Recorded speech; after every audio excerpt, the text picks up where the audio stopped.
Well, it's hard to stop these guys from chatting with each other. They're already having a good time. I almost hate to interrupt to introduce them, but I must. For this is in fact a library program. It is Superpanel, a discussion on comic books.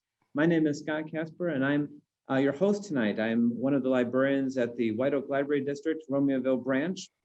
And a few quick notes before we get jumping into things here. The restrooms are located wherever they are in your house. Oh, yeah. Questions for our panelists tonight. You can post them in the chat feature or the Q&A feature, and I'll be monitoring those and make sure that they get asked to our celebrity panelists before we wrap up tonight. And lastly, this program, like all of our programs, is made possible thanks to the generosity of the Friends of the White Oak Library. Now it's time to introduce our celebrity panelists. Alphabetically by first and last name is Art Baltazar. Art Baltazar is famous for his love of Harold's Chicken, his mega action figure collection. Oh, and you might know him because he's been published by at least 8 comic book companies, not including 2 of his own and Disney. Mm-hmm. And he's also done a DC Super Pets book series for Capstone, and he's won not 1, not 2, but 3 Eisner Awards. Welcome, Art. Thank you, man. That's true. All of the things you just said is true. 100%. Yeah. That's what we do here. We're all about truth. So next up is Matt Hansel. Matt got his start inking Night Watchman for Big Bang Comics and creating Stinky Skunk, which I had to practice saying a whole bunch of times before I could get that to work. For the relaunched Charlton Comics. He's created the original characters Marty and Spud and Doleman, but you would know him best for his work with American Mythology. Oh, and also Dusty Duty. Well, no, that would be Marty and Spud. There. And here we have Underdog, one of the characters that he has drawn for American Mythology, in addition to other notable cartoon characters like Peabody and Sherman and my namesake, Casper the Friendly Ghost. Welcome, Matt. Thanks. Welcome. And if anyone else has visual aids that they want to put in front of the screen, that's okay too. And last but not least is Tom Stillwell. Tom was nostalgic for the fun superhero comics he grew up with, so he self-published a superhero team book called Honor Brigade and called his company Spinner Rack Comics. Nice. Since then, Tom has kept branching out from superheroes, first going darker with a horror comic called Underneath, and more recently going in the opposite direction with an all-ages adventure story called Fangirl. Tom is currently writing the Hijinks webcomic for Missing Worlds Media, a tie-in to the upcoming City of Titans MMORPG, which I guess is pronounced Morpurg. Welcome, Tom. Thank you. It's nice to be here. If you're wondering why I chose these 3 gentlemen tonight, there's a couple reasons for that. One is that these 3 men have never worked with each other, so they should all have very different experiences and in theory, very different answers from each other, and it'll be illuminating to see how they differ. Also, all 3 of these men have done all ages books, and we will be coming back to that subject shortly. In crafting those introductions for you gentlemen, I tried to avoid labels like artist, writer, inker. Do any of you think of yourselves in those terms or by those particular labels, or do you think of yourself more broadly as an artist, since what you're doing is just a component of a body of art? Or what labels do you subscribe to? I like cartoonist. I do it. A cartoonist does everything: colors, writes, designs characters, and comes up with stories. So that's me all the way. I agree with Art. A cartoonist is what I consider myself. It's given the history of the medium and its origins and whatnot. That's the best descriptor. And honestly, the most accurate descriptor. Mm-hmm. For me, I'm not an artist, although I did dabble in high school. I wish I was an artist. I'd make a lot more books. But I see myself as a storyteller, just because, I write and I also edit, but I also move the story along and do all those other things. That's cool.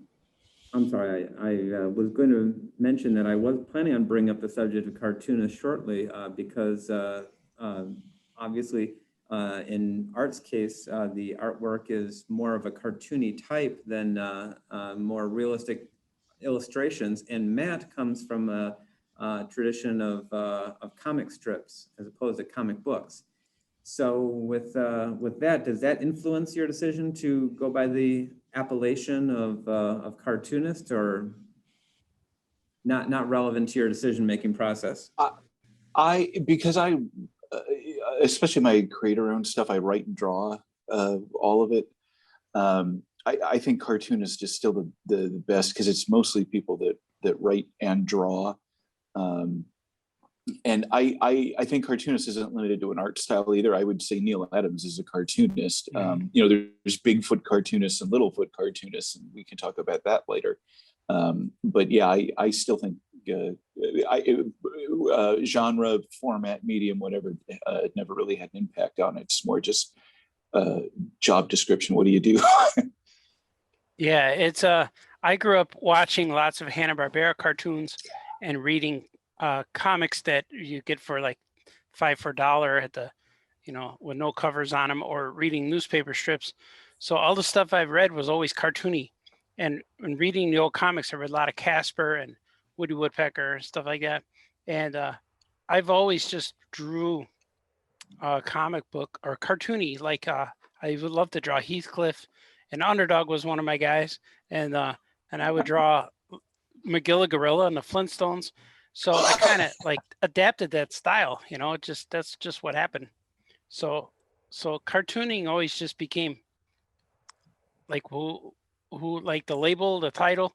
And because I watched cartoonists draw, like Hanna-Barbera were cartoonists, and the guys in the newspaper were cartoonists. So I always knew that. When 5th grade, I knew I was going to be a cartoonist.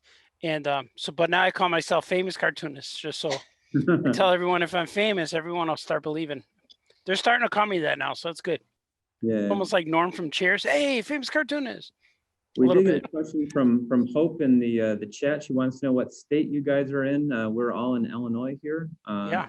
That's always been true for all of us, right? Did anyone live somewhere else and then come to Illinois? No, I think we're all born here, raised here. Born and raised. Born in Berwyn. Yeah, I'm a Berwyn. Berwyn. I'm Me a and South son of Side. Svengoolie. That's right. I'm a South Side Chicago guy myself. Now I live in the suburbs, so I don't know what happened there. You know, we had kids and we needed a yard, and I have 11 trees, so it's kind of cool. That's a lot of trees. Yeah, 11 trees. Yeah, they're small. But 11 they're still nice. trees. 11. I counted them. I confirmed it this weekend. Paper. Yeah. Good to keep track of all your trees. Yeah, we got to cut one down, but that's okay. Oh. It served us well. Yeah. And then make paper out of it. Yeah. Yeah, Mary could draw on it. Sell the branches. Paint them, sell them.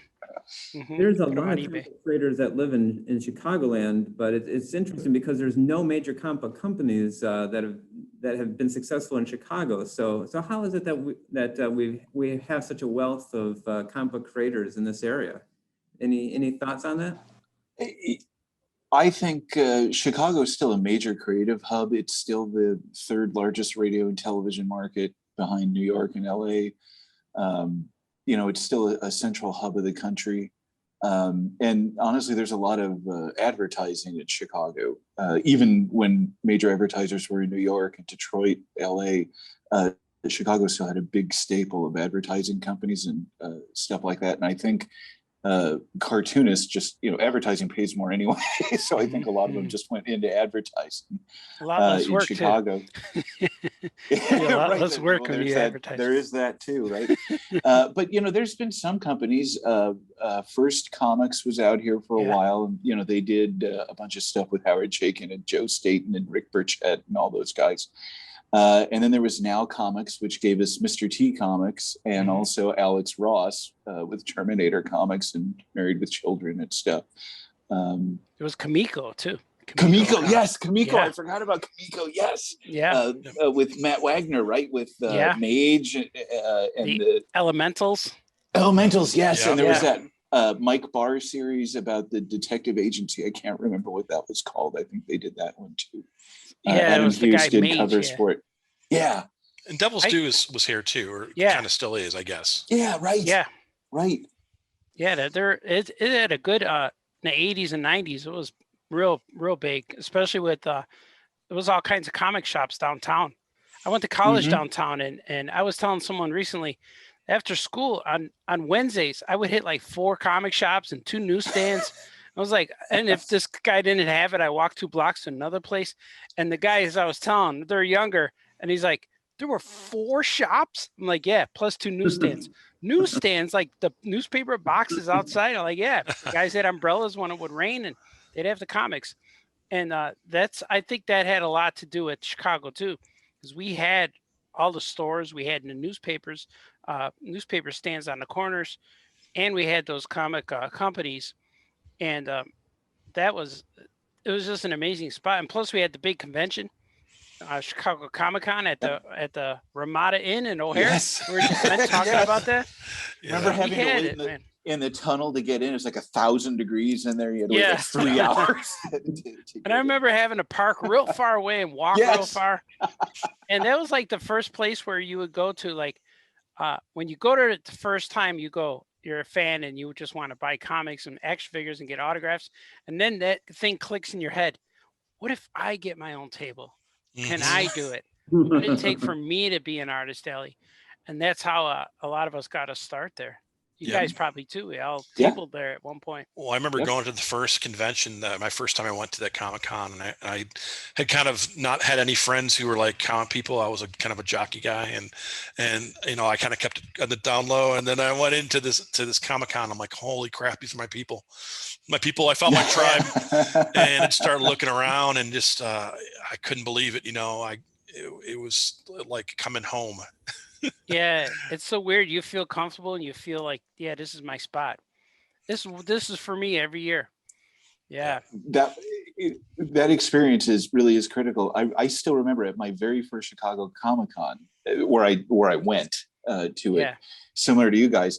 I met Denny O'Neil, and which kind of changed my life because I'd spoken to him on the phone, and there he was, and he remembered who I was and stuff. But also waiting in line to get, and I can't remember whose signature I was trying to get. The guy behind me asked how much longer the line was going to be, and I said, I think only a couple minutes, and it was Al Williamson. And I Whoa. bought a Spider-Man 2099 Nice. page from him that he signed right there, Rick Leonardi and Al. And I'm like, holy cow, it's the Flash Gordon guy. Yeah. Classic. That's cool, You know, and man. Star Wars and everything else. And that was what made me think, man, you can do this for a living, right? Yeah. Remember before it was at Rosemont, they had it downtown at the Congress Hotel. Yes. Right. And I went there, you know, I was about 12, 13. My older cousin took me and my little brother, and I was amazed at it, blown away. And I saw the giant posters on the wall, and I wanted one of the X-Men posters. And it turns out my cousin told me, no, it's not a poster. That's the actual comic book page. I said, well, can I buy it? And then he told me what it was. He goes, no, it's a lot of money. We can't get it. And I was thinking in my head, wow, I forget how much money it was. I said, but just for one, you mean there's only one? And I'm thinking, why does he draw so big? And that's the first time I ever saw live comic art.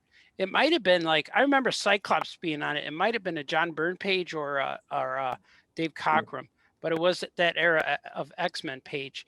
And I don't know who it was drawing it. It might have been Cockrum there, but because I was so young to know and I didn't know how it worked yet, I didn't realize there's artists and writers and the books come out every Wednesday or Tuesday, was it? And so I just learning it, and that was pretty amazing. And shortly in that era too, there was a room full of newspaper comics. The Garfield guy, I don't know if it was that same weekend or another a year or so later, but the Garfield guy was there, and the girl who drew Kathy, and BC, all of these characters. See, I can't remember the cartoonist names, but I know the characters, and I was able to walk in there. I had my badge, and I was able to watch them draw. And I didn't even stand in line. I just went by their table and watched them draw. And then I got a few things signed, but that was what I knew, like, oh, you could draw these things real fast too. You could draw them real fast and then give them sketches. Like, I want to do that. You know, I might have been about 16 maybe. And whenever Garfield was popular, when those books were coming out, those little trade paperbacks, that's when I saw it. Tim Davis. And that would have been right when the TV specials were starting to come out. Yeah. Like the mid 80s, maybe. I can't remember exactly Yeah. when. I remember getting those books though. They had the the little Yeah. square or rectangular books. Yeah, those are cool. My guy Yep. was Heathcliff though. I like when he beat up the dogs and throw garbage cans. Yeah, he was my guy. He's always eating cat bones and stuff. Yep. So we established that there's a rich opportunity to network here in Chicagoland because of all the conventions, and when we just named the big conventions, there was C2E2, there was Wizard World, and those were the Chicago ones. And then out here in the suburbs, we had our own little conventions too. Like when I was growing up in the 90s, I wasn't really growing up still in the 90s, but anyways, in the 90s, there was all these conventions because everyone figured there was money in the speculator market of comic books. So there'd be like every month there'd be a comic book convention in Schaumburg, and and it was a place that you could come to and see creators, because even at the small cons they'd get some comic book creators to come to. We have more of that today, obviously. Mhm. It got so wild in the 90s. I know those conventions you're talking about, Scott. My mom used to work for a drug company, and one of their top managers or whatever actually came to Chicago for one of those shows because he was spending a ton of money on comics. Like he bought the first issue, Spawn and Azrael and all that stuff. It was crazy. And I'm like, wow, this guy, he's like 45 and he's buying all these comics. He's got money. And now here I am, 45 years old. Yeah, that's true. It stays with you. So let's jump into this question. I'm correct in assuming that everyone here grew up with comic books, correct? That's true. Probably true to our attendees as well. It's just something that tends to stay with you in life, or maybe you come back to. What did comic books mean to you when you're growing up, and how did that change over time? Does it mean something different to you today? I think for me, like the first comic book I really got into was Teen Titans. And that was the era when Robin had just quit being Robin, and he wanted to be his own man. And all those characters in the Teen Titans, they all were young people like me, and they all were trying to find their own space in the world, especially Dick Grayson. He's trying to get out from the shadow of Batman and find his own identity. And that really resonated with me, that like, you had to find your own place in the world. So Marv Wolfman and George Perez forever will be my my comic gods. They created really great books with those Teen Titan characters, and they really showed me like what good storytelling can be, because it wasn't just about fights. There was plenty of good fights, sure, but it was about good character development and just showing how characters can age without being being dated. It was really He got important older, to me. but everyone else stayed the same. Yeah. Robin's the only one, but he's still young though. He's still like college age, isn't he? Nightwing. No, I think he's like more like 20s, like 20s, late 27. 20s. Yeah. He's in his prime, like a good fighter. He's 27-year-old. Yeah, there he is. Yeah.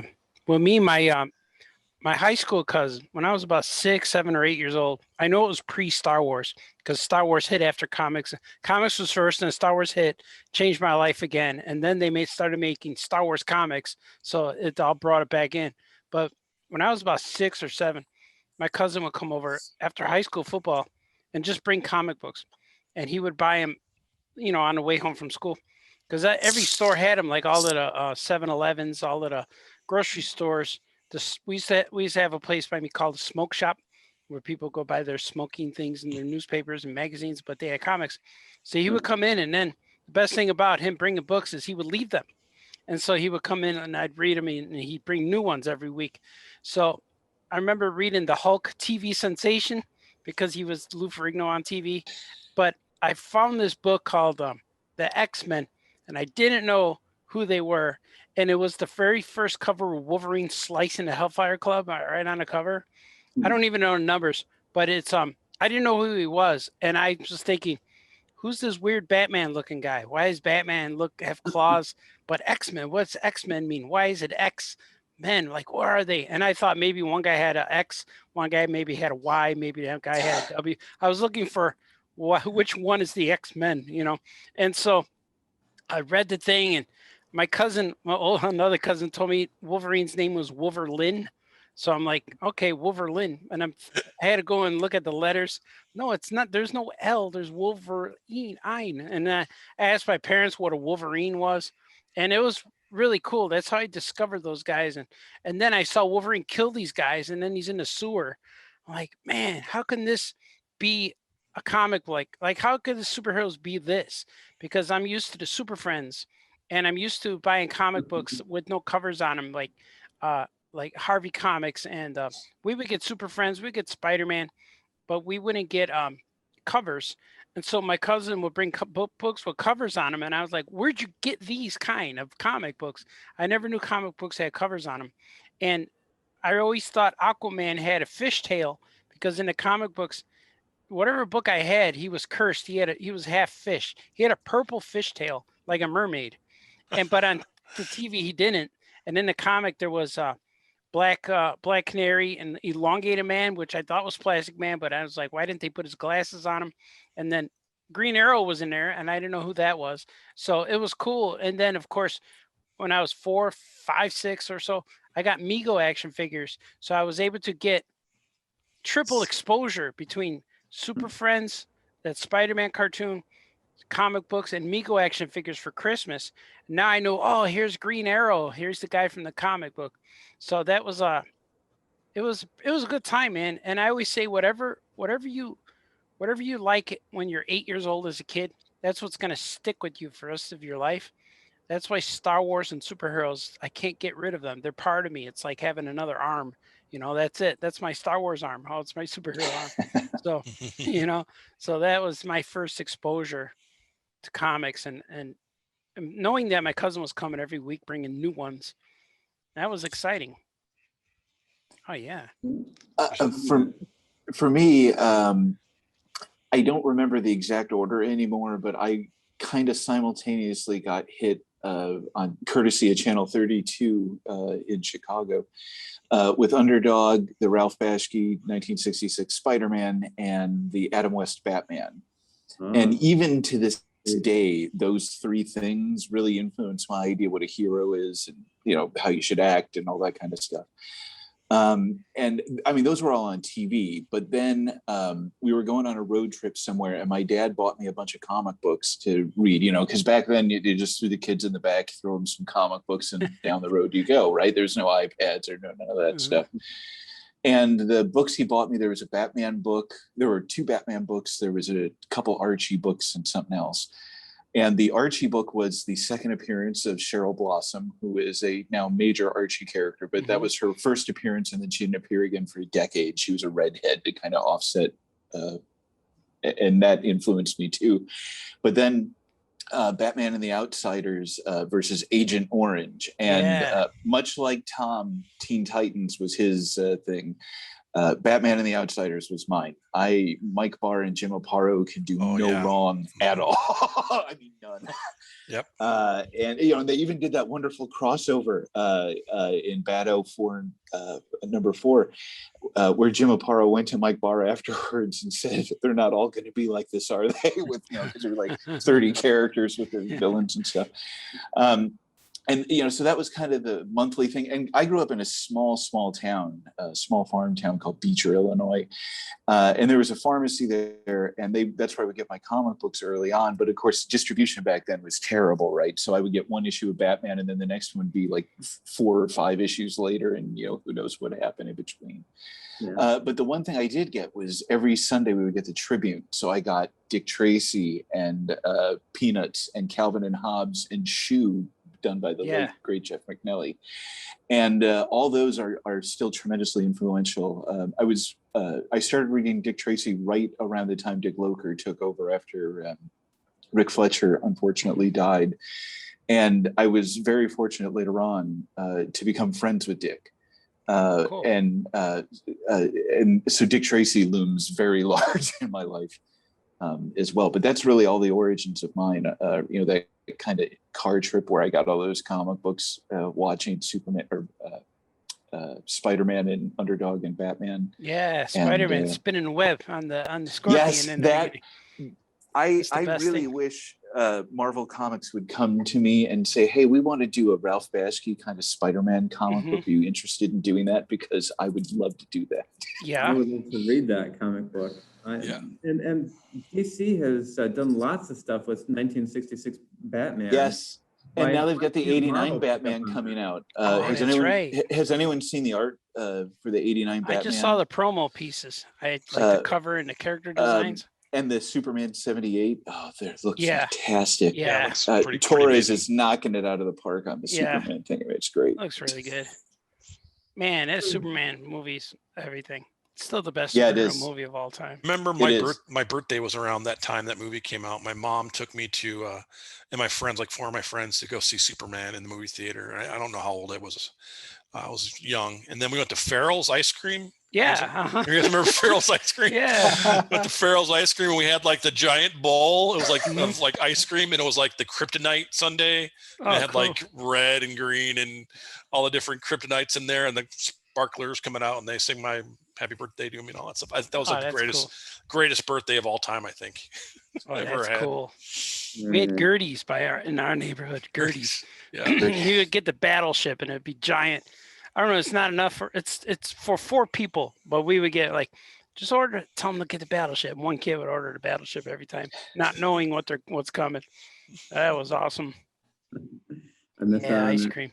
Before we get off on ice cream for too long, so Tom was able to identify with the characters, and that got him into it. Art found that there was a larger context that he wasn't aware of in the comic books that drew him in, because there was so many holes to fill. Mhm. It allowed his imagination to roam through all this empty space, and that was my experience too, because I was able to get comic books haphazardly, and for years I never had 2 comic books in a row that took place sequentially. So I was used to stories never finishing. I just imagined how they finished, right? And we all had those experiences growing up, and it helps build your imagination. And then I really loved Matt's answer about how it all this early reading taught him what a hero is.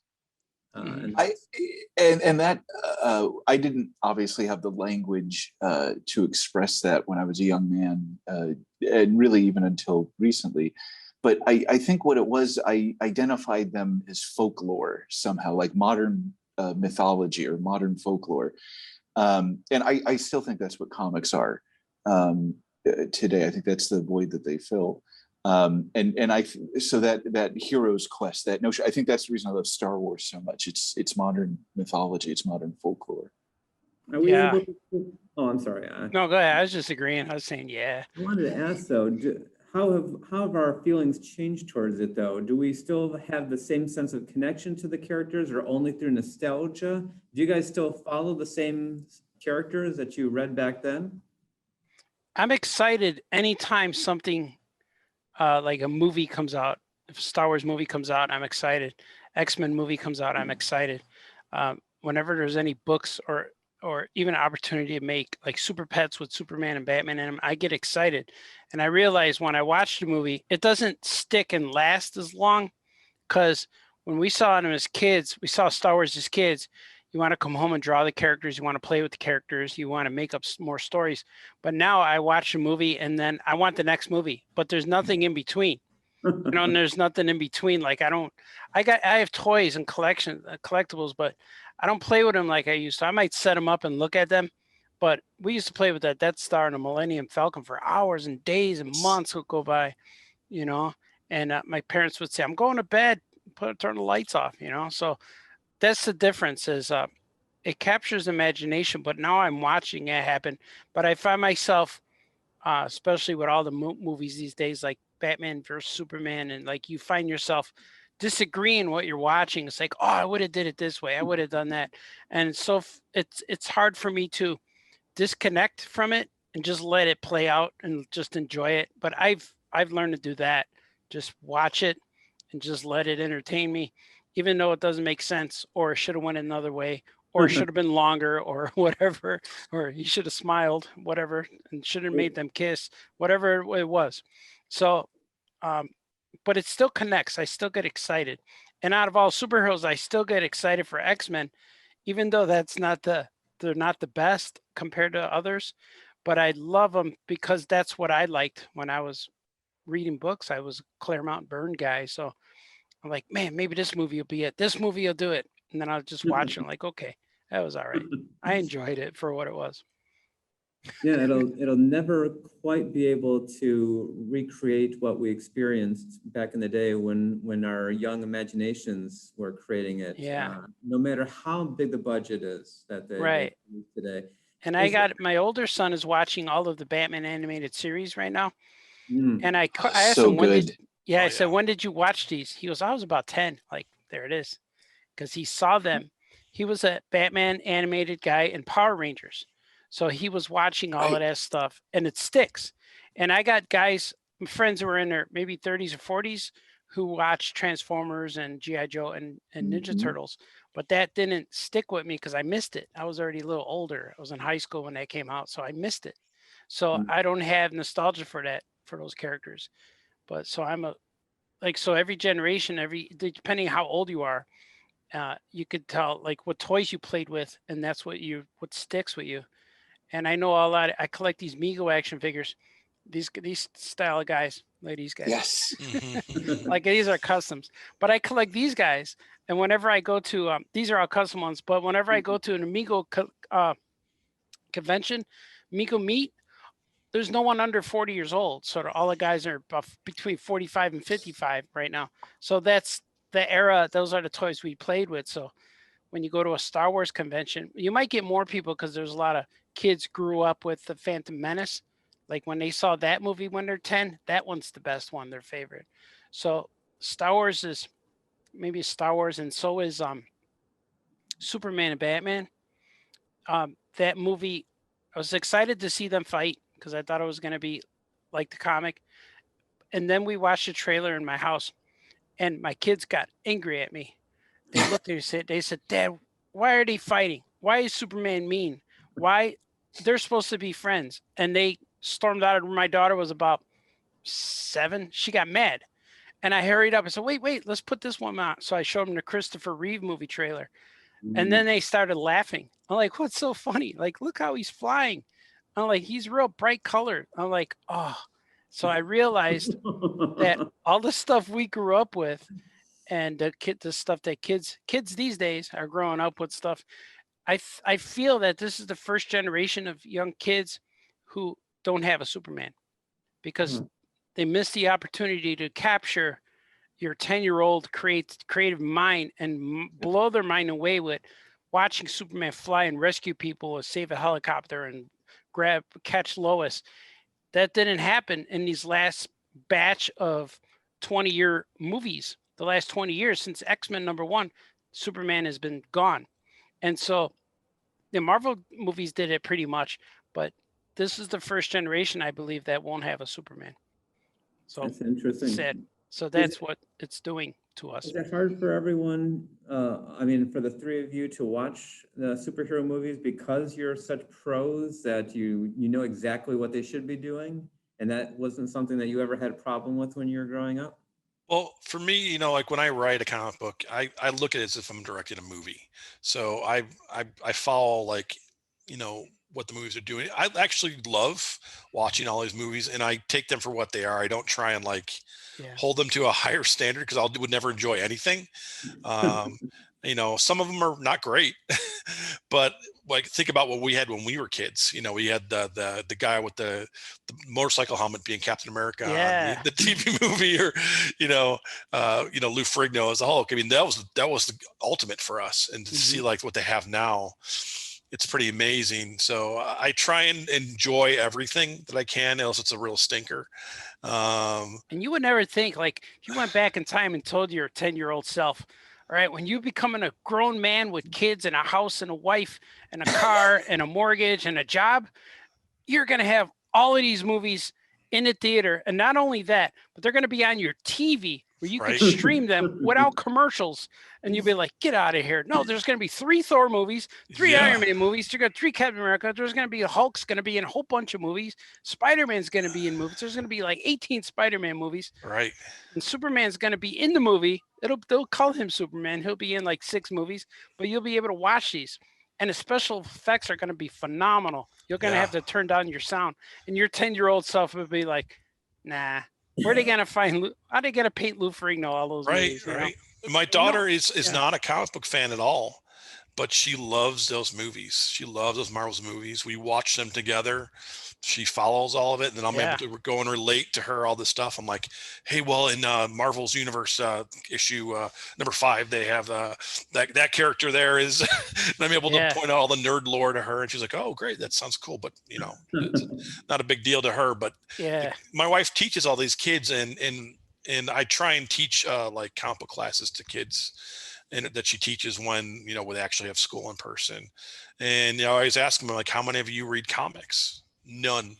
But how many know Captain America and all those? They all know all those things from video games and movies and all that stuff. Right. But I think kids don't read comics though, because they're not exposed to them anymore. My sister teaches and has taught all over in Harvey and Naperville and Indiana and everywhere. And she's brought my comics, my Marty and Spud comics, but also, other comics that I give her, all ages comics and stuff. And they fight over them. They want to, they are desperate for the material. But the problem is, you got to go to a comic book shop to get it. They're not widely available anymore. No. That's one of the things I honestly hope digital would change, is that they become more accessible to people that way. Scott, you asked about, does as we become pros, has that changed our relationship to the material a little bit, or how we think about it, or do we still enjoy it, or whatever? A lot of pros that I talk to sometimes have the opposite effect that I have. I think they read less comics. They don't enjoy them as much because of the state of the industry or whatever. But my love of comics has grown. The more I've worked on them, the more comic books I make, the more characters I work on, because this medium is so powerful. I am forever inspired by the late John Lewis, Representative John Lewis, who said that he learned a lot about Martin Luther King from a comic book in 1962. And then he went and he did the march and almost died, getting beat up on the bridge, and then he goes to San Diego Comic-Con 30 or 40 years later, and with a graphic novel of his own, he made a comic book about that, and then marched around the convention with a bunch of kids. Comics are so powerful, and they are. Stanley once said, if Michelangelo and Shakespeare existed at the same time and they worked together, they would have made a comic book. Shakespeare would have written something and Michelangelo would have drawn it. And I think that's, and whether or not that's true or not, I think that's the power of the medium, though. It's, and there's, comics have been so important to me. It's not a understatement to say that they've saved my life. And so the reverence I have towards the medium and the material is a lot, because I know how serious kids take this stuff when they read it. The importance of heroism and doing the right thing for the right reason and stuff like that. I think it's, and because I work on kids stuff, that is always in my mind. If I was working on more mature stuff or stuff for adults, I might think about it a little bit differently. But as long as I'm working on young people material, chances are it's their first comic book or one of their first comic books. It's an awesome responsibility. And to me, that makes it, even better, even more of the greatest job in the world, because you can really get people to think, and might even, change their perspective about what they think about stuff. It's a wonderful thing. Yeah, I always make sure my wife's classrooms are stocked with books, and the kids, I'll bring books in, and then a month later I'll go back to my wife's classroom and they're in tatters because they've been used. I have to replace, that other issue of Avatar needs to go back in there. Then I'll teach them how to write comic books. And I think that is really cool too, because they're intimidated by writing. They think, I can't write a story. How do I even start? But if you break it down, comics, and they have a visual medium to work with, I've got some really incredible stories from kids that I've worked with in these workshops. And, you've seen kids who are like, and all my wife, her demographic is her English. It's a second language for most of these kids. So they, thinking about writing in English is tough for them, but they can get it when you break it down to writing a story, a sequential type story. It's just amazing to see these kids who were like quiet and didn't want to put themselves out there because they were afraid that they would be laughed at, making these incredible, really creative stories. It's really inspiring to me. Makes me excited to keep working in comics for however long I can still be alive. Especially when the kids realize they could write a story without words. And that's what comic books are really effective that way. You could have pantomime throughout the whole thing. And I always tell my secret too, like if you read one of my comics and you could tell that I didn't know what I was writing or where I was going when the first panel is just a character walking on the sidewalk. Like I always start like, all right, what happens? Like they're walking, like now what happens? Maybe they stop to smell a flower. Maybe something falls from the sky. Maybe they interact with another character. So that's always, if you see that, or I start a lot of my action stories where like, meanwhile, in the far reaches of space and the asteroid hits, because almost every time I wrote Superman, that's the way the first page was always the same. And I still write that way. So an asteroid from space or the character walking down the sidewalk is always how I start. Or if the asteroid hits the sidewalk, man, I could combine both openings. Chuck Dixon once told me, always open on action. That's the only thing that matters. Yeah. Open on action. It doesn't matter what. And then I was looking through some of the books that were adjacent to his titles, and every one of them opened on a building. It was hilarious. It wasn't doing anything, it was splash page of building in Gotham City. Yeah, unless there's a calm page. There could be a calm page, and you open a double page spread, and there's an explosion. Bam! Right. That's how it works. Or I agree, man. You gotta like just inside the building. Yeah, I was in a meeting one time. I won't say what we were talking about because but I was in a meeting with the bigwigs, and they were telling me what I thought about a comic, and I said, well, I read the comic and it was slow. A car pulls up to a house. The guy rings the doorbell. The girl answers the door. He walks in, and they sit down, and she gives him a cup of coffee, and they sit down and talk. This is how the comic was, and I'm like, and it's a superhero book. Like when I went to superhero book, I don't want to read that.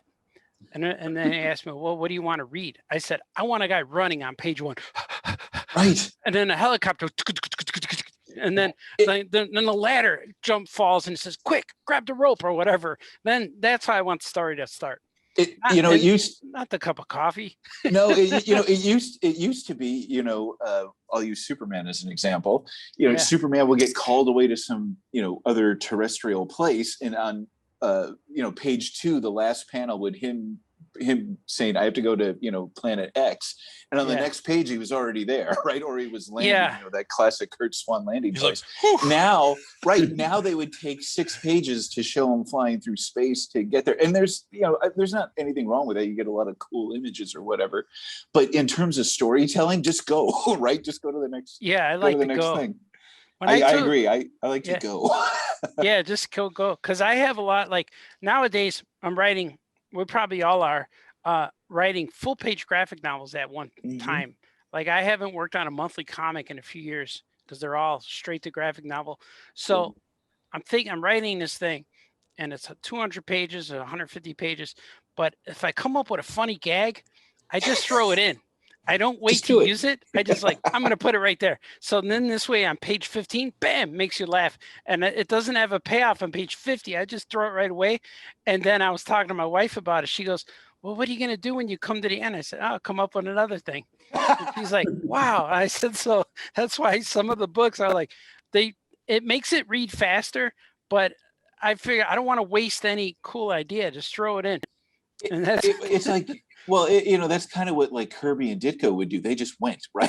There was no messing around. You were just boom, boom. Yeah, just go. It's like, I don't want a guy just relaxing. Who's that character? It doesn't matter. Just keep going. Yeah, just go ahead. You'll see him later.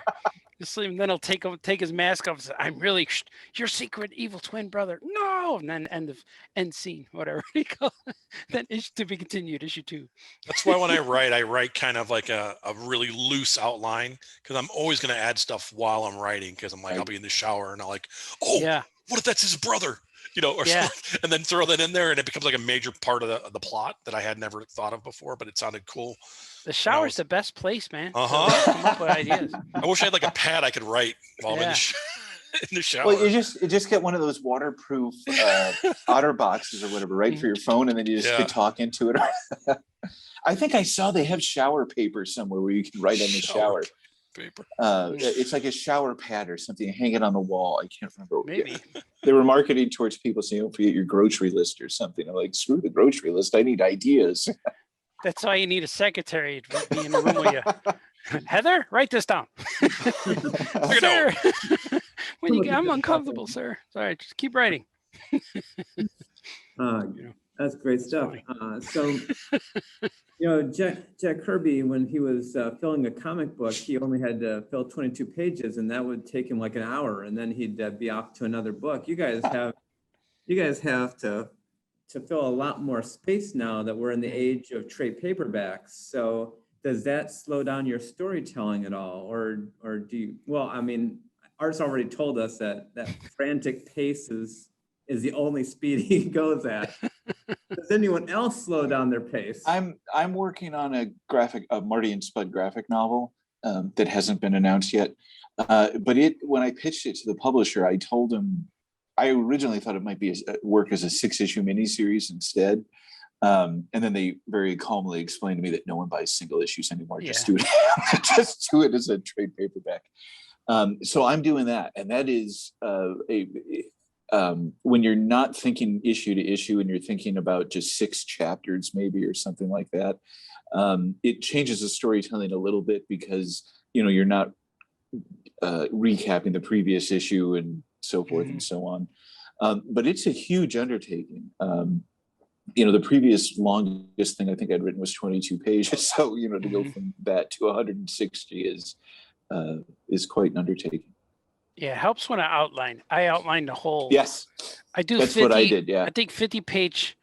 Depends on how long. If the book's 80 pages, I do 20-page breakdowns, or if it's 250, But then just write the highlights, not so much details. Yeah. Okay, by the end of page 50, he has to find the treasure, and by end of page 100, the ghost shows up, and then stuff like that. Because you don't want him to.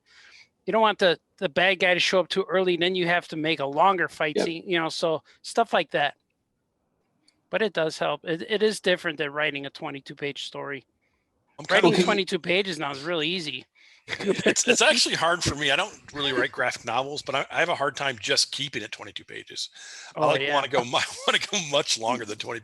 Like my comics would be like 32 pages, is just to make sure everything I want is in there at the same time. So right now I'm doing a web comic too that comes out like a page every 2 weeks, just because that's how it works out for this company that I'm for hire. So it's kind of weird to and those are also made into comics later on. So it's just a little bit different for me to go so slow and it's crazy. Web comics are Marty and Spud started off as a web comic on Go Comics on their Sherpa site, and I love that storytelling format, the daily strip format, because I did it like a daily strip, so 6 days a week, black and white, Sunday color, bigger Sunday strip. I love that, and I really hoped that when Tapas and Web Tunes or whatever it's called and stuff came around, that daily comics would become like a major thing again, and sadly it is not. But I love that format even to this day. It's one of my favorite ways to do stuff, but no one's interested in that anymore. Yeah, they want full pages, and they want to swipe the panels. Or swipe panels, or they want to do the continuous scrolling thing. Yeah. I gotta figure out. I just put stuff on my own website. Well, we're probably we're all over the place. Every social media platform, every comic. And with website, you get a freedom of putting a whole page on there, and you could click it and read it. So, but it's cool. We're gonna get wrapping up pretty soon here with talking about where people can find you guys. So. we'll hold on to that. Oh yeah. Hope wrote, I read webtoons. I like Art's art background. Thank you. Yeah, it's one of my paintings. It's a painting in process because every That's time really I cool. paint, thanks, man. When I paint, I have leftover paint. I add it to this. As you can see, there's a Nice. spaceship that's not quite finished, but it's the outline. He's blasting off from here because this thing just got hit with lightning. So we'll see. I don't know what's going to look like yet, but I love the splatter effect. It's Stedman-esque art. thanks, I love it. It's great. oh, cool, man. Like I really, before I started making comics, I was painting a lot. Because I'm trained as a painter, and trained as a still life artist. I Mhm. drew all that stuff standing up, and then during college is when I started making comics. I wanted to graduate and make my own comic book, but in college they were training me to be an artist, not a graphic designer, an illustrator, fine arts painter.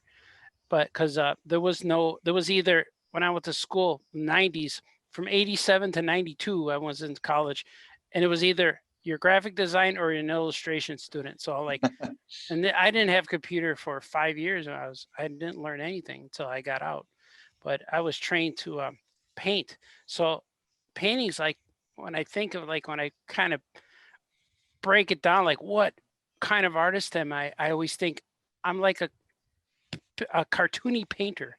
So it's really strange, but I do doodle all the time, doodle in the sketchbook and stuff. But I love painting. Paintings, I love it. If I could do that every day, that would be the best thing ever. I try to once a week at least.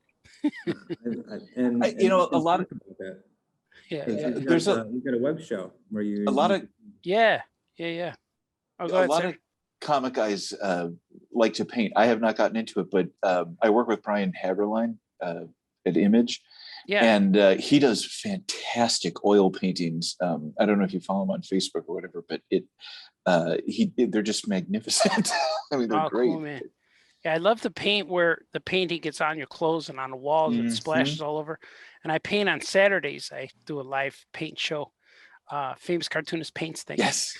So that's a way I wanted to build up paintings for the conventions, but so for every painting I paint, I sell it. I don't have it, which is fine because there was no conventions anyway last year. But I'm always doing that, and I like to paint with just whatever happens, like abstract style. But I realized that I could do an abstract painting and take it to all the conventions, and I never sell it until I add Batman on there. I paint Batman and it sells. So I talk to all the artists like to find who you should do blah, blah, your innermost feelings, your anxiety and passion. Like, all right, no one wants that. And they're like, well, wow, do you sell everyone? I go, yeah, once I put Batman on her, some Spider-Man in a little background, they buy it. It's your success. It's just Batman. Just put that's all Batman there on is to it. Mm-hmm. All right, so I'm going to try to fit in one more question here. What is it about working on all ages appropriate comic books that appeals to you? When you choose to do a story for all ages, is that driven by the audience you're trying to reach or the stories you want to tell? With me, it's the stories that come from me. When I make comic books and draw cartoonies things, I don't think about writing something for kids.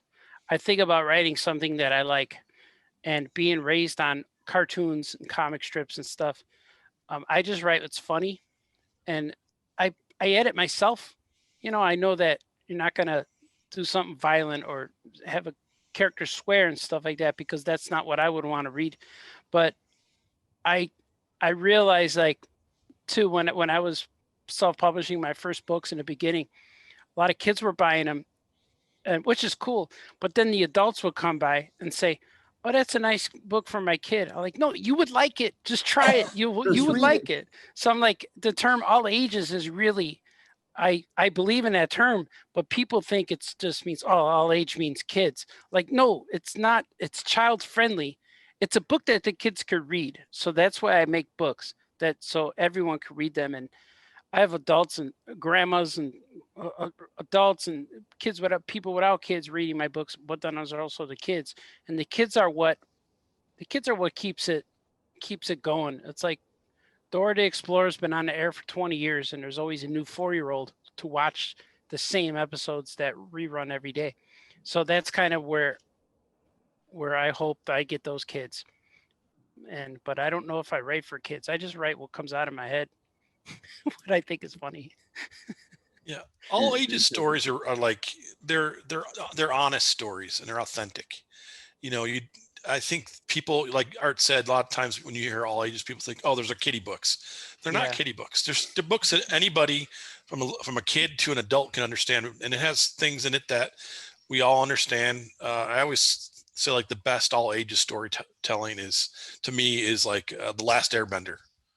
Those stories are great because it talks about really adult things in there: death, betrayal, fear of failure, all kinds of self-doubt, really mature things, but it's understandable and honest and authentic, and a kid can understand that. And look how many people as adults without any kids watched Airbender, and then how many kids also watched it and can relate to that. So that's what good all ages storytelling is. It's a story that you can tell that doesn't talk down to kids, because kids are pretty smart. Kids get stuff a lot faster than more stuff than we give them credit for. And it also relates to adults. And if you can hit both those happy mediums, that's a good storytelling, and that's good for everybody. And for me, you know, when I started to write, I was writing, it's when comics started to get a little more dark, you know, DC Comics, and you had like Green Lantern and he's swearing and things like that. And I'm thinking, my daughter's not into comics, but I'd like a comic for her. If there was a comic she wanted to read, I'd like her to be able to read one. And I kind of just didn't want to go that direction. And I saw, you know, I had been writing prose for a long time. And I thought, you know, I could probably figure this out, how to write a comic book. And I know what good art looks like, and I could find good artists, and I know a lot of people. And so I just started making my own books because I knew I wanted to have superhero stories that were, like Art said and Matt said, that these were heroes. Yeah. And they weren't swearing. They weren't trying to be only one step above the bad guys. You know, and that's what I always think about Superman, as being like that kind of aesthetic of, he's like the ultimate hero, you know. And I remember there's one book that, even though he's a culprit of kind of making characters dark, Jeff Johns, there's a Superman book where Superman is defending some aliens, and these guys say, hey, Superman, you should be for us. And Superman says, I'm for everybody. Yeah. I'm for everybody. You know, that's the heroic ideal. And I think that's why I write all ages comic books. Yeah, man. Even back when Joker, bad guys would do stuff and Batman would figure it out, he'd go, how can I stop this guy? Instead of just jumping him and beating him up, he would think about it. You know? Batman he said, Marv Wolfman had him say, you know, we think with our heads, not with our fists, when he was going after Two-Face one time. When I write, I don't think about, you know, mature audience or thing like that. I always keep in my mind that Bugs Bunny, Star Wars, and Indiana Jones are all ages properties. Anybody can watch them, adults all the way on through.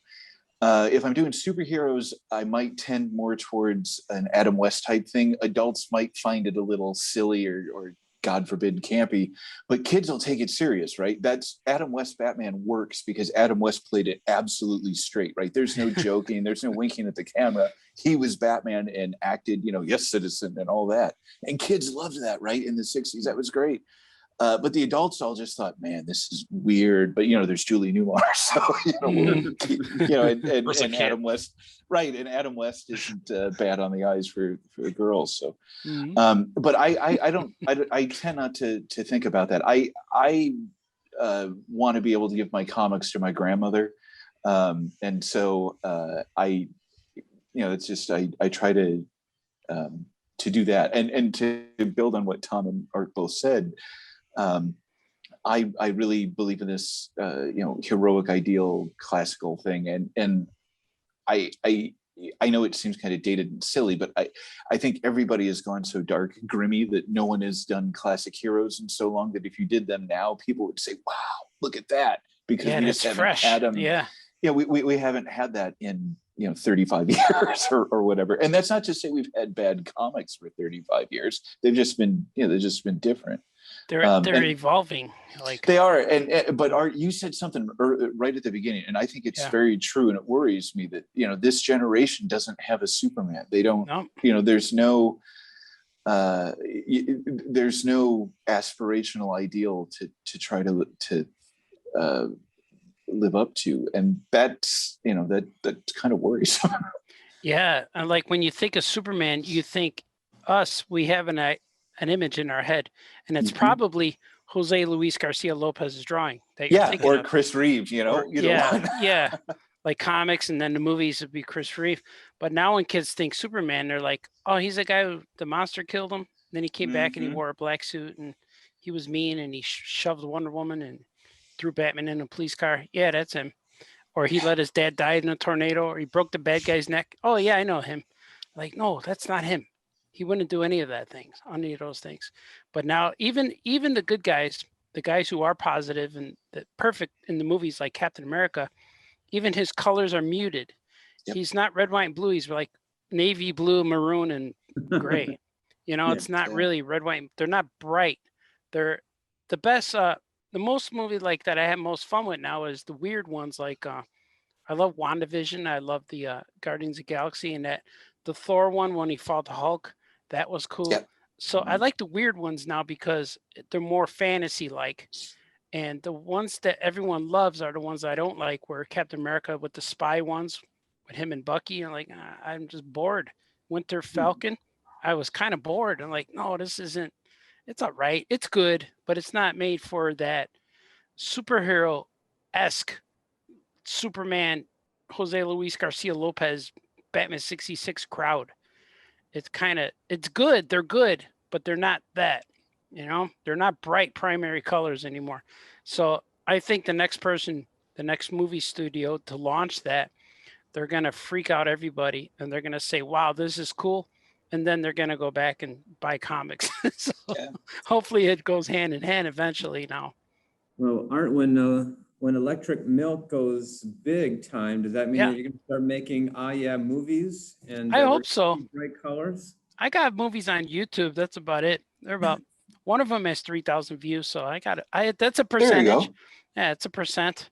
But I got I had Electric Milk Creations since I first graduated college in 1992, and it's the name of my art studio. It's where I sell stuff on my website, and it's incorporated. And now when I work for companies, they make a deal with Electric Milk Creations, and it's kind of cool.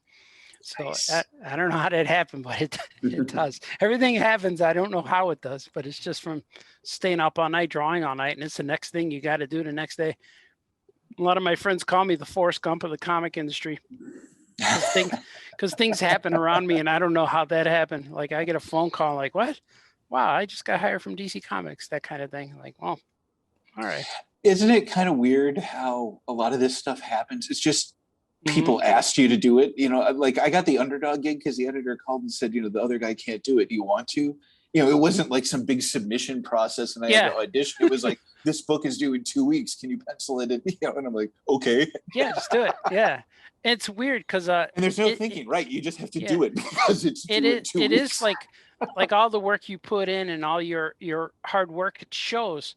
Even if you weren't working on Underdog, you still have this big body of work that you could prove that you know what you're doing. And that's what happens a lot of times. That's the secret formula. If you want to make it in comics, you have to do it yourself. You have to do your own stuff. Comics. You have to go make comics for 10, 15 years until people say, wow, let's get that guy. Let's get the guy who did that.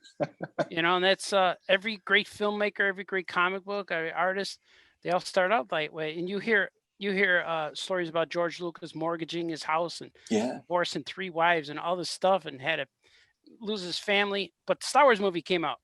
And same with the Godfather guy, same thing, mortgaged his house, living out of a van. But the movie came out, So same with John Carpenter for Halloween. They go through all of these stories where they sacrifice so much and nobody wants to hire them because they don't know who they are and their dreams are too crazy. But then they prove their work and now they could go anywhere and direct any movie. Look at Kevin Smith. He came and talked to our college, and I didn't know this until he said, Clerks, he financed by going out and lying about his income and getting like 5 or 6 credit cards and just maxing out the credit cards. He goes, if this movie failed, I was going to have to pay these off for the rest of my life. But so what? I made a movie. And he sold you know, his comic collection and too. right. He did all that stuff. And then, you know, now look what happened, right? Yeah. And that's how you have to do it. And I really think that those ideas you have at those early ages, whenever you start 19, 20, 21 years old, that's what all of the stuff that you saw when you were 8, 9, and 10 developed when you're 20 years old and you want to get out there and do your thing. That's the gem idea that is the best idea you're going to have, most creative. Everything that comes after that, you'll always go back to that and say, that first idea was better. You're going to love that bet more than anything else you've ever done. And it's just, you're never going to get that out of your head. And it's just a part of growing creatively, where you have that story, that epic, and everyone's first story is always epic. It's always an epic adventure, a hero and villains and world building, but that's what you want to do. And then when eventually, when you get all this stuff done and you build the universes for all these other companies and your own stuff, and you bring it all together, when you're all done, when you're an old guy retired, you're going to say, I'm going to go back to that thing that I did when I was 20. Because I know that, because I'm thinking of that now. And it's got to be, a course. Like, it's got to be a pattern, because, you know, you get to the point where you're like, wow, I'm working for DC Comics. You do that for 20 years. And then the next guy calls you do that. And now I'm getting to where it's all age books and graphic novels. And lately, all the work I'm doing is my own stuff, my own characters. And it's weird how it evolves from, starts out as your own company, your own characters, your own company, you're self-publishing.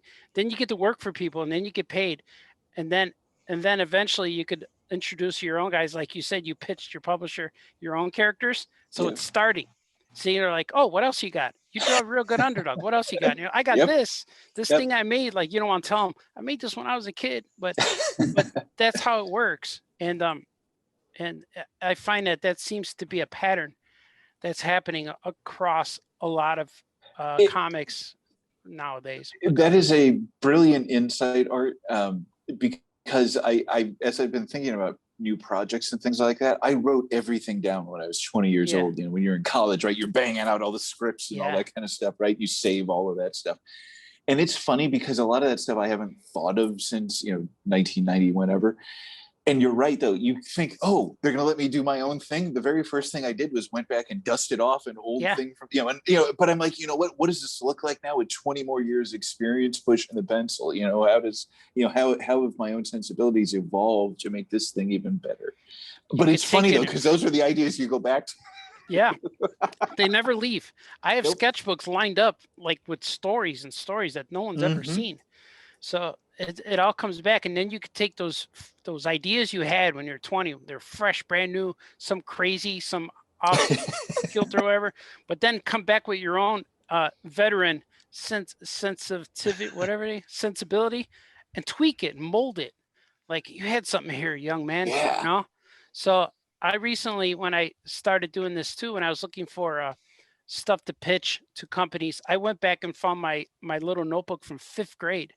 Oh, and wow. And there were 2 characters. There was 100 characters. There was 2 of them that had some potential. Like, these guys here, these 2 guys I like. These 2 I could do something with.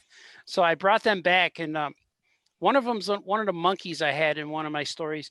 But then another guy is called Looney Loon, and I'm going to be working on him. He's like a Woody Woodpecker character. He's a loon. He's got a floppy bill and he's big feet and stuff. But I was like, man, that guy's cool. And I started drawing them again, like bringing them. And that's what happened with these guys. That's exactly what happened. These guys are my superheroes. The powers in action. I am looking forward to, I'm excited. There they are in the back. These are my own superheroes I made in high school. And these guys, I got it from Action Lab. And I'm working on volume 2. And the cool thing about this is I have these books. Here they are. They're right here. This is one of my old comic books I made when I was a kid, when I was in high school. It says 1986.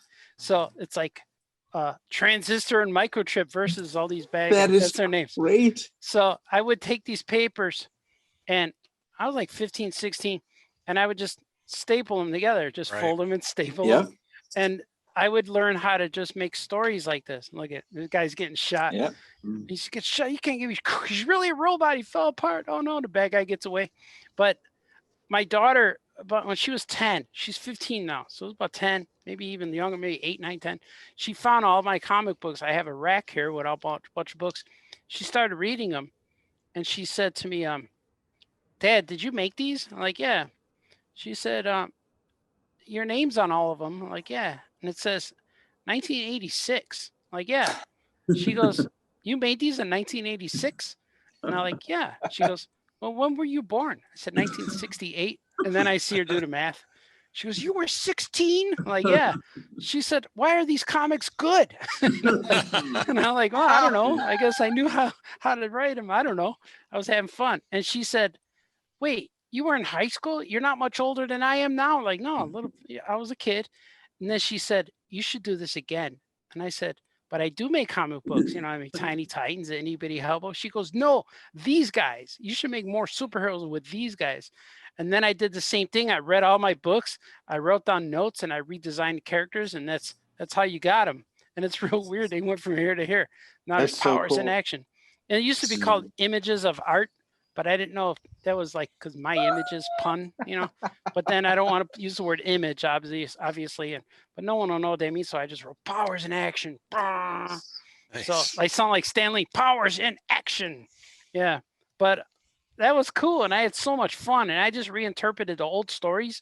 They're real silly, but it was so much fun to do. So I don't know why. Yeah, I There's just lots go of back good and find your advice. stuff. Yeah. Good advice here tonight. I had a whole bunch of questions written up that we're not going to get to tonight. Sorry. That's fine. I'm going to bring up one more thing that I think we need to address, and that's because Hope wrote in the chat, "I'm trying to dabble in making a comic, but my art is bad." And I think we need to talk to Hope about how there's really no such thing as bad art, right? As long as it communicates something. I have a friend who made a career out of stick figure comic strips. That was, man, what's his name again? I forget. Man, I can't remember their names. But he was in Disney Adventures when I was in Disney, and he used to make comic strip, stick figure theater. So whatever drawings you make, they're going to be fine as long as your story's funny. If people want to read the stories, they're going to read it and they're going to find it more interesting. Just write it. Just work at it. Quick advice to throw out for Hope there before we wrap? Yeah, just make them. Make them, don't quit. Most people don't achieve their dreams because they quit too early. Just keep doing it. It's every artist has 10,000 bad drawings in them. And your job as an artist is to keep drawing so you get to the good stuff. That's what Dick Loker told me. So that's what we all do, right? Is draw every day. I have 40 sketchbooks I've drawn. Yeah, that's true. In her 50s, so she's age is a state of mind. It doesn't matter. I didn't get my first major comic book published till I was 40 years old. So Jim Aparo was 35 before he went to work at DC Comics. Dick Loker was 45 when he took over Dick Tracy. Chester Gould was in his 30s when he created Dick Tracy. It's not age is nothing. I didn't make my first comic book until I was into my 30s. There you go. See, it's make books that you want to read. Yes. Be your own best audience, and you'll find people out there who want to read what you like. I mean, I have people come up. The most exciting thing to me is when I write a book, and then a guy who I'm a fan of comes to me and like, "Oh man, I've been reading your stuff. It's great." I'm like, "Holy crap!" Yeah. Like, as a fan of mine, I'm a fan of his. Yeah, that's the weirdest thing ever. Yeah. Or when they know you before, like if you meet a celebrity or someone you admire, and they know who you are already. Like, what? How did you do that? like, wow, that's cool. You guys know who the radio guy Steve Dahl is? Yeah. Oh, yeah. Mm-hmm. From Chicago. I met him one time and he knew who I was because of online interaction. I'm like, "Hi, Matt Hansel." He goes, "Yeah, I know who you are." I'm like, "Wait, what?" That can't be right? Yeah, that's weird. It is weird, He's like, wait, I came to worship you, you know, like See you, right? now we could fist bump. Hey, what's up, dude? You Yeah, know? there, exactly. Yeah, right. That's cool.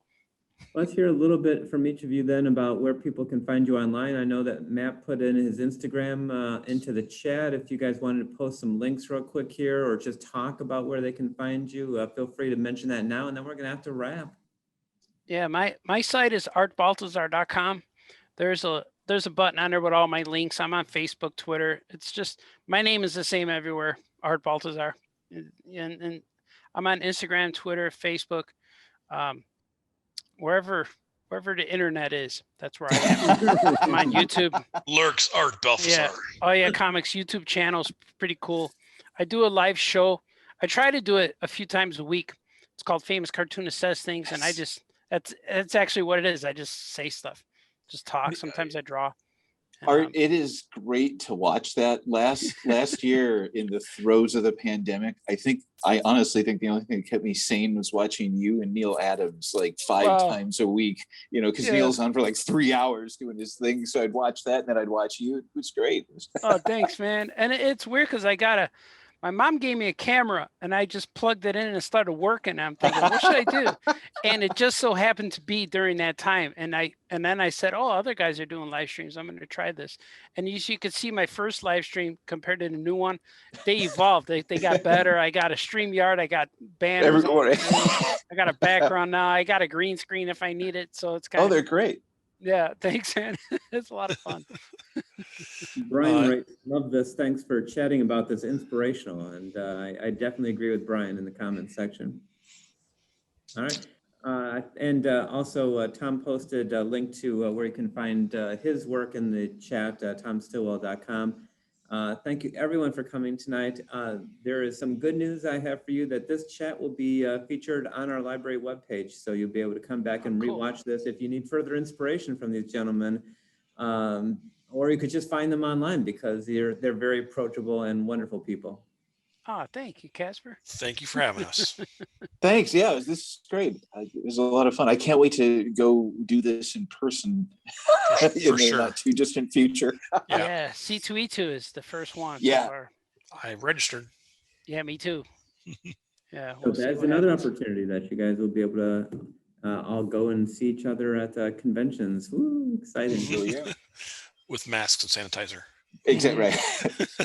I might wear a Darth Vader mask. I was just thinking the same. Thing, you know. Hope also mentioned that she can't see any chats but mine. That's just a feature of Zoom. Any information that was in the chat that needs to be shared, I can share it with everyone via email later, so you won't have missed anything. So with that, good night, everyone, and thank you for coming. You guys are Good awesome. night, everyone. Good night. Good to see everyone. Bye. Bye-bye.